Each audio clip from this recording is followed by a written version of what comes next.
The parliamentary opposition has strongly criticized the government for the state of the education system. Now, according to the People's National Party, schools are not ready for the new school year. Addressing a media briefing today, opposition spokesman on education, Damien Crawford, said almost every aspect of the system is in disarray. Anthony Logg reports. The clock is ticking, and in another 2 weeks, schools will reopen.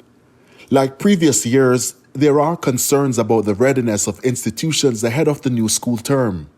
Those concerns have heightened due to the resignation of scores of teachers, some of whom have left for the figurative greener pastures overseas. The desire for better is a natural human tendency that those who get the opportunity will always take.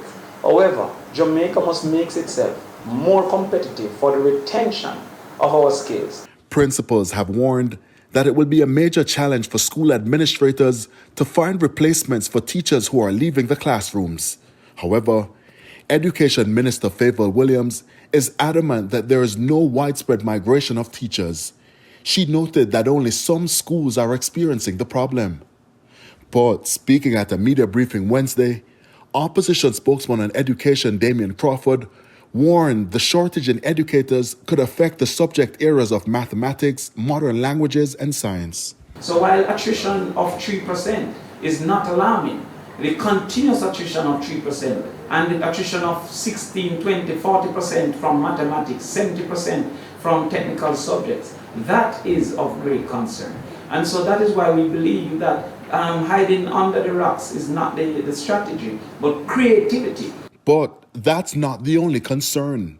The opposition is also taking issue with late and inadequate furniture, as well as shortage of rental books. The communication with principals suggests that between 20 and 60% of our students will not be able to get all the books due to them on the rental system.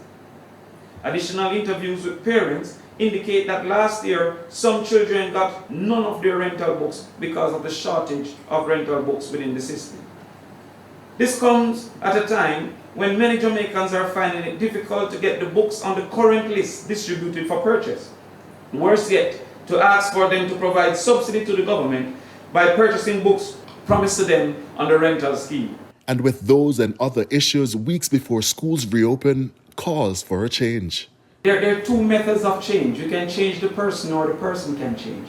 So if the minister at current is incapable to get greater vigor and vimp and vitality as it relates to the management of the education system, if she's incapable to exert the energy and interest and excitement that it demands, then the minister needs to change. However, I believe that the first call is for the minister to understand and accept her need to change and to indicate to the public that she can do better and that she does not misunderstand the circumstances that face the education system. Anthony Logg, TVJ News.